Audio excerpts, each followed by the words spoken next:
It was 5:11 a.m. when someone knocked on my door.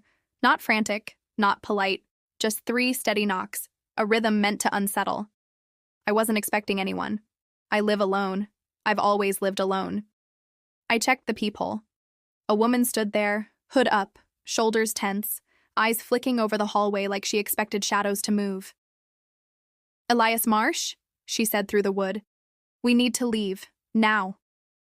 I didn't move, didn't breathe. "I work with your mother," she added. That almost made me open the door. Almost. "My mother died 2 years ago." Her voice lowered. "No, she didn't. And if you want to understand why she disappeared, open the door." My pulse hammered in my throat. I unlatched the deadbolt. She slipped inside fast, checking corners before turning back to me. Her hair was soaked from the fog outside. She smelled like rain and adrenaline. "My name is Rowan," she said. "Your mother sent me." "My mother." Rowan pulled a photograph from her pocket. "My mother. Same blue coat she wore the day she hugged me goodbye before the accident. Alive, older, standing somewhere dark, eyes haunted." "Where is she?" I asked. Rowan looked past me toward the living room mirror. "Not here, because they're coming." Before I could ask who they were, my phone vibrated. Unknown number. Rowan grabbed it before I could react and powered it off. "Don't answer. They trace fear faster than signals." She moved to the mirror, the large antique one that came from my mother's estate. She pressed 2 fingers against the glass. A click sounded from inside the frame. A compartment opened behind the mirror, a hollow I never knew existed. And inside was a key, heavy, metallic, stamped with a symbol I'd never seen, a circle with a lightning bolt splitting it. My stomach dropped.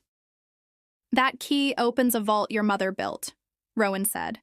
"A vault containing the real reason she vanished, the real reason they killed her friend, and the real reason they've been watching you." I backed away. "You're lying." "If I were," Rowan said calmly, "why are they already outside?" Headlights slashed across the blinds. My chest seized. "Pack nothing," Rowan said. "Take the key, and come with me if you want answers." Rowan led me down the fire escape behind the building. A black van turned the corner. Too quiet, too deliberate. "They've assigned your identity to a threat profile," she whispered. "You were supposed to die this week. Instead, you woke up." "What's in the vault?" I asked, breath shaking. She glanced at me, a tiny, sad smile. "Proof that you're not who you think you are." Her car was old but silent, the kind thieves prefer. "They're framing you," Rowan said as she drove. "They already have footage, signs, fabricated logs. Soon the news will show your name like a warning label." "Why me?" I asked. "Because your mother stole something," Rowan replied. "Something they built from your blood when you were a baby." My mouth went dry. "What did they build?" "A cure," Rowan whispered. "But not for a disease, for obedience." The horizon flashed with blue light turning onto the freeway behind us. "They want perfect compliance," she said. "A world where no one can refuse a command. The formula bonded with your DNA better than any test subject. Your blood became the template." The words scraped against every truth I knew about myself. "My mother ran with the research," Rowan continued. "She couldn't destroy it, so she hid it. And she hid you." We arrived at an abandoned research campus. We slipped inside through a cracked service door and navigated the dark hallways. Rowan stopped before a steel panel. "Use the key," she said. It snapped perfectly into a hidden lock. A vault door rolled aside. Inside were stacks of black cases, and on a pedestal, a cylindrical vial glowing faintly blue. A file beside it. Project Silence. Source code EM. My initials. Rowan rested a hand on my shoulder. "Your mother wanted you to decide its fate." Before I could answer, alarms shrieked overhead. "They found us!" Rowan hissed. Boots thundered in the hallway. Through the rising panic, I saw a note taped to the vial. My mother's handwriting. "Elias, you were born free. Make sure the world stays that way." "Mom." My throat closed.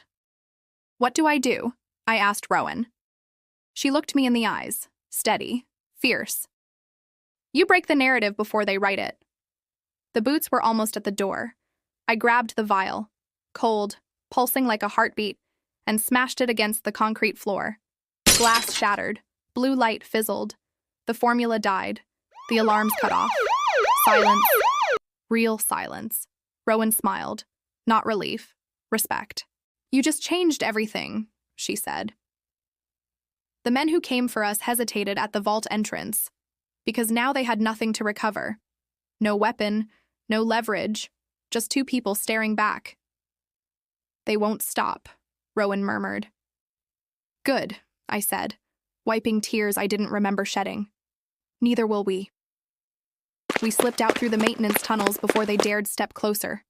Behind us, the vault sealed, like a secret finally choosing sides.